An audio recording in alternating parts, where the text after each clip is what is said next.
12. 돈키호테와 함께 있던 사람들에게 사냥치기가 들려준 이야기에 대하여. 이러고 있을 때 마을에서 이들에게 식량을 배달해주는 한 사냥치기 젊은이가 와서 말했다. 자네들, 마을에서 일어난 일 알고 있어? 우리가 어떻게 알겠어? 그들 중 한 사람이 대답했다. 글쎄 말이야. 젊은이는 말을 이었다. 그리소스토모라는 그 유명한 학생 출신 목동이 오늘 아침에 죽었대. 소문에 의하면 부자 기에르모의 딸 그 악마 같은 마르셀라를 사랑하다 죽었다네. 양치기 복장을 하고 이 근처 숲길을 돌아다니던 그 젊은 처자 말이야. 마르셀라 때문이라고? 한 사람이 물었다. 그 여자 때문이래. 그 사냥치기가 대답했다. 그런데 재밌는 일은 그가 유언으로 무어인처럼 들판에 묻어달라고 했다는 거야. 그것도 코르크나무 샘이 있는 그 바위 밑에다 말이야. 사람들 얘기로는 거기가 그 사람이 처음 그 여자를 본 곳이래. 그가 그렇게 말했다는 거야. 그건 말고도 다른 유언을 남겼는데 마을 신부님 말씀에 따르면 이교도의 관습으로 보이는 일들이라 들어주지 않겠다서군. 들어줘서 좋을 게 없다는 거지. 그런데 그와 아주 친했던 암브로시오라는 사람은 그와 같이 목동이 되었던 그 학생 친구 말이야. 무슨 일이 있더라도 그리소스토모가 원하는 대로 하나도 빠짐없이 해줘야 한다는 거야. 이 사건으로 온 마을이 시끌벅적해. 결국은 암브로시오와 죽은 친구의 동료 목동들이 원하는 대로 될 거라더군. 그래서 내일은 아까 말한 그곳으로 성대하게 그를 묻으러 온다는 거야. 아주 볼만한 구경거리가 될 것 같아. 그곳에 볼 일이 없어도 이걸 구경하러 내일 꼭 가야겠어. 우리도 모두 가야지. 사냥치기들이 말했다. 누가 남아서 사냥을 지킬 건지 제비뽑기를 하자고. 그 말은 맞는데 페드로. 한 사람이 말했다. 그럼 부지런 떨 필요 없어. 내가 모두를 대신해 남을게. 그렇다고 내가 잘나서라거나 호기심이 없어서 그런다고 생각하지는 마. 지난번에 나뭇가지에 발을 찔린 것 때문에 걸을 수가 없거든. 어쨌든 우리 모두 고마워할 일이군. 페드로가 대답했다. 돈키호테는 페드로에게 그 죽었다는 사람이 누구며 사냥치기 여자는 어떤 여자였는지 이야기해달라고 했다. 페드로는 자기가 알기에 죽은 사람은 그 산악마을에 사는 부자 양반으로 살라망카에서 오랫동안 공부하고 학업을 마치자 고향으로 돌아왔는데 책도 많이 읽고 아주 현명한 자라는 소문이 있다고 했다. 사람들 말을 들어보면 주로 별에 대한 지식이 많았고 저 하늘에서 일어나는 태양과 달에 관한 것을 잘 알았대요. 우리한테 해와 달의 왈식에 대해서 정확하게 알려줬거든요. 왈식이 아니라 일식이나 월식일세 이 친구야. 두 개의 큰 발광체가 어두워지는 거 그거 말이지. 돈키호테가 말했다. 그러나 페드로는 그런 사소한 잘못에는 개의치 않고 이야기를 계속했다. 그뿐 아니라 그 사람은 언제 풍년이 드는지 언제 횡년이 드는지도 알아맞혔어요. 횡년이 아니라 흉년을 말하는 거겠지 친구. 돈키호테가 말했다. 흉년이건 횡년이건. 페드로가 말을 이었다. 시골에서는 다 그래요. 여하튼 이 사람의 말을 믿은 그의 아버지와 친구들은 큰 부자가 되었다고요. 그 사람이 충고한 대로 했거든요. 올해는 밀을 심지 말고 보리를 심어라. 이곳에는 보리 말고 완두콩을 심어라. 내년에는 올리브유가 잘 될 거고 다음 3년 동안은 한 방울도 못 건질 거다 라고 했대요. 그런 학문을 점성학이라고 한다네. 돈키호테가 말했다. 어떻게 부르는지 제가 알게 뭐예요. 페드로가 대답했다. 하지만 그가 그런 것들을 알았다는 건 알아요. 그거 말고도 아는 게 많았어요. 그런데 그 사람이 살라망카에서 돌아온 지 몇 달 되지 않은 어느 날 그때까지 입고 있던 기다란 학생복을 벗어버리고 목동이 되겠다며 지팡이에 양가죽으로 된 옷을 입고 다시 나타난 거예요. 그 사람의 아주 친한 친구로 같이 공부했던 암브로시오도 똑같이 목동으로 나섰어요. 죽은 그리소스토모는 시도 잘 짓는 사람이었다는 걸 잊고 있었네. 성탄절 밤에 부르는 노래도 그가 만들 정도였고요. 성체 추기를 위한 종교극도 만들었어요. 그러면 우리 마을의 젊은이들이 무대에 올리곤 했는데 그걸 보고 모두들 완벽하다고 했답니다.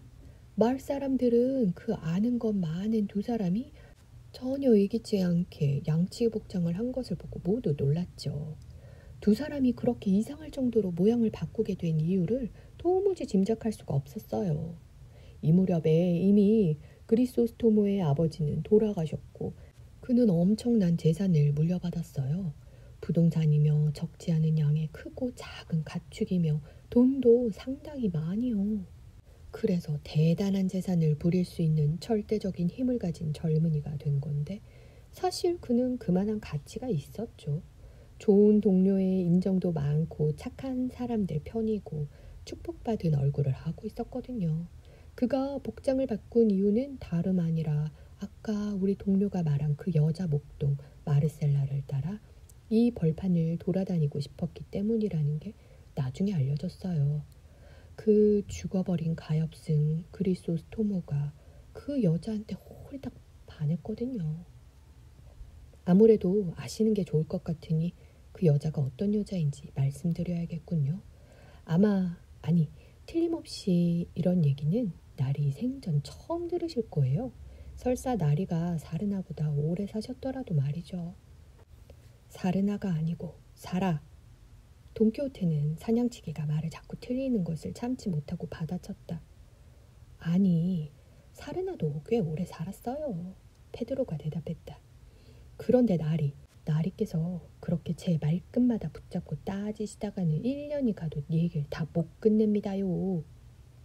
미안하이 친구, 돈키호테가 말했다. 옹과 사라는 달라도 너무 달라서 그렇게 말한 거네. 그런데 자네 대답은 명답이었어. 사르나는 정말 사라보다 오래 살지. 계속 이야기하게. 더 이상 아무 말 하지 않겠네. 그럽죠, 나리. 사냥치게는 다시 말을 계속했다. 우리 마을에 그리소토모의 아버지보다 훨씬 부자인 농부가 있었죠. 기에르모라는 사람으로 하나님한테 엄청난 재산 말고도 딸 하나를 얻었답니다. 아내는 이 딸을 낳다가 죽었는데 이 근처에서 가장 어진 여자였죠. 지금 그분을 보고 있는 듯 눈에 선하네요. 이리 보면 햇님, 저리 보면 달님 같은 얼굴이었어요. 무엇보다 그분은 부지런하셨고 가난한 사람들의 친구셨죠. 이 때문에 지금 그분의 영혼은 저승에서 분명 하나님의 축복을 받고 계실 거예요. 이분의 남편 되신 기에르모 씨는 이렇게 훌륭한 아내가 죽자 그 슬픔에 돌아가시고 말았어요. 돈 많고 어린 딸 마르셀라는 신부이자 우리 마을에 많은 도움을 주신 아이 삼촌에게 맡겨놓고 말이에요. 딸아이는 미인으로 자랐죠. 아이를 보면 아주 미인이셨던 아이 엄마의 모습이 떠오를 정도였어요. 엄마의 아름다움을 물려받은 게 분명했어요. 아니나 다를까 아이가 14살인가 15살이 되자 그 아이를 보는 사람은 모두 그토록 곱게 아이를 기르신 하나님의 은혜에 감사하지 않을 수 없을 정도였고 대부분이 아이에게 반해 정신을 잃었죠. 아이 삼촌은 정성을 다해 아이를 돌보며 남의 눈에 띄지 않도록 꼭꼭 숨겨놓고 길렀어요. 하지만 아무리 그렇게 했어도 아이가 대단한 미인이라는 소문은 널리 퍼졌고 그 아이와 재산 때문에 우리 마을 사람들뿐 아니라 몇십 킬로미터나 떨어진 곳에 사는 쟁쟁한 집안의 사람들이 아내로 달라고 삼촌에게 부탁하고 졸라댔죠. 독실하고 훌륭한 기독교인이었던 삼촌은 아이 나이로 봐서 당장 결혼을 시켜주고 싶었지만 아이의 동의 없이 그럴 생각은 없었죠. 아이의 결혼을 늦춰가면서 그 아이의 재산으로 이익을 보자는 마음으로 그랬던 건 아닙니다. 정말이지 마을에서는 그 착한 신부님에 대한 칭찬이 자자했어요. 이런 작은 마을에서 무슨 일이든 모두 사람들 입방아에 오르내리는데요. 저도 그렇지만 나리께서도 아셔야 할 일은 그분이 신도들에게 자신에 대한 칭찬을 조심시키는 걸 보면 특히 마을에서는요. 아주 훌륭한 분임이 틀림없다는 거예요. 그건 그렇지. 돈키호테가 말했다. 자, 계속하게. 이야기가 아주 재미있군.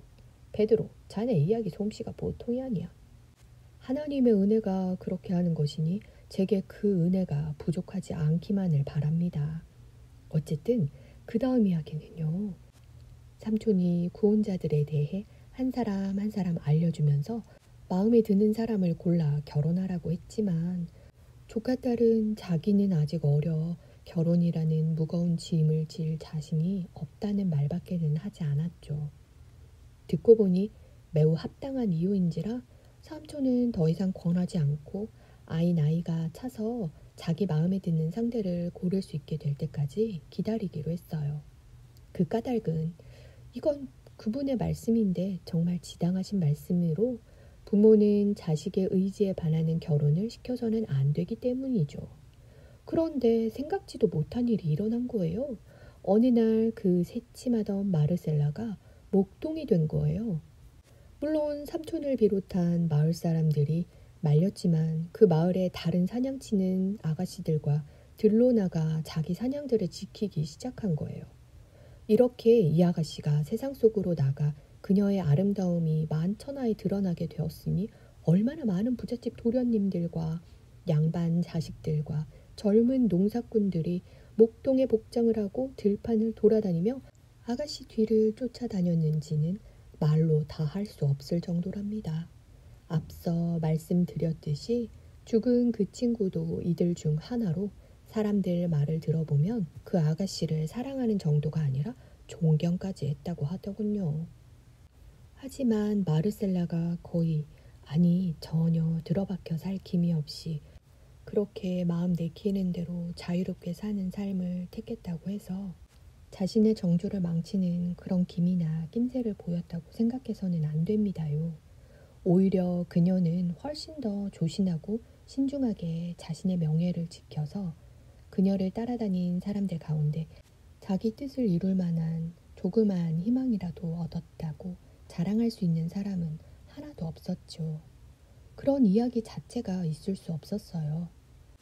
목동들과 함께 다니는 일이나 말을 나누는 일은 피하거나 거부하지 않았고 그들을 아주 친절하고 정답게 대해 주었지만 그들 중 누군가 자기 속셈을 드러내면 그것이 결혼을 하자고 하는 아주 정당하고 성스러운 마음이라 할지라도 마치 총으로 쏴버리듯 쫓아냈죠. 그래서 이 마을에 무서운 전염병보다 더 나쁜 피해를 줬어요. 상냥하고 아름다운 그녀를 섬기고 사랑하고 싶은 마음을 갖는 건 당연한 이치인데 그렇게 냉정하고도 무정하게 굴면서 남자들을 절망하게 만드니 다들 무슨 말을 해야 할지 몰라 저마다 잔인하다느니 은혜를 모른다느니 하면서 그녀의 태도를 단정짓는 말들을 큰 소리로 내뱉는 거예요. 만일 나리께서 이곳에 잠시 계셔 보시면 그 여자를 쫓아다니다가 환멸을 맛본 남자들의 한탄이 이 산과 계곡에 울려 퍼지는 것을 듣게 되실 거예요. 여기서 그리 멀지 않은 곳에 거의 24그루나 되는 높다란 너도밤 나무 숲이 있는데 그 매끈한 나무 껍질에 마르셀라의 이름이 새겨져 있거나 적혀 있지 않은 나무는 하나도 없어요. 어떤 데는 이름 위쪽에 왕관이 새겨져 있는데 이건 그녀를 연모하는 남자가 마르셀라는 그 뛰어난 미모로 왕관을 얻는 것이 합당하다고 확실하게 표시하려 한 거죠. 여기서 한 놈이 한숨을 쉬면 저기서는 다른 놈이 신음하고 다른 쪽에서 사랑의 노래가 들리는가 하면 이쪽에선 절망의 노래가 들려요. 떡갈나무나 바위 아래에 앉아 아침이 될 때까지 그녀 생각에 취해 눈물로 범벅이 된 채 뜬 눈으로 밤을 지새우는 자가 있는가 하면 낮잠을 자야 할 가장 더운 여름의 열기 속에 타는 듯한 모래사장에 누운 채 계속 한숨을 쉬어대며 자비로운 하늘에 대고 하소연하는 자도 있답니다. 아름다운 마르셀라는 이런 놈이나 저런 놈이나 상관없이 어느 누구에게도 전혀 마음을 열지 않으니 그 여자를 알고 있는 우리들은 모두 그녀의 오만함이 어떤 결말을 가져올지 그리고 누가 그녀의 그 지독한 고집을 꺾고 최고의 아름다움을 즐기게 될 행운아가 되는지 지켜보고 있는 중이지요. 제가 말씀드린 것은 모두 사실이니 아까 우리 동료가 전해준 그리소스토모가 죽은 원인에 대한 소문 역시 사실이라고 생각해요.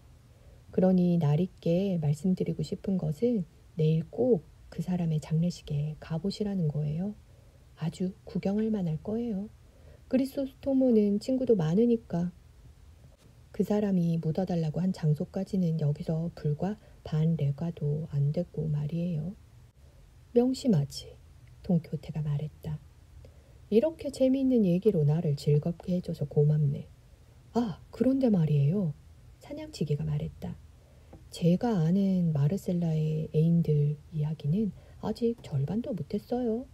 내일 길에서 목동들을 만나게 되면 다른 이야기를 듣게 되실 거예요. 지금은 지붕 밑으로 들어가 주무시는 게 좋을 것 같네요. 밤이슬에 상처가 덧날 수도 있으니까요. 아까 제가 발라드린 약이 좋아 부작용이 날 걱정은 하지 않으셔도 되지만요. 산초 판사는 이미 그 사냥치기의 끝없는 이야기에 넌덜머리를 내고 있었기에 얼른 주인에게 페드로의 움막에서 주무시도록 권했다. 돈키호테는 시키는 대로 들어가 마르셀라를 사랑하는 사람들을 흉내내 그의 여인 돌시니아를 그리워하며 남은 밤을 보냈다. 산초 판사는 로신한테와 자기 당나귀 사이에 몸을 누이고 이루지 못하는 사랑에 빠진 자가 아니라 마구 걷어차여 녹초가 된 자로 골아떨어졌다.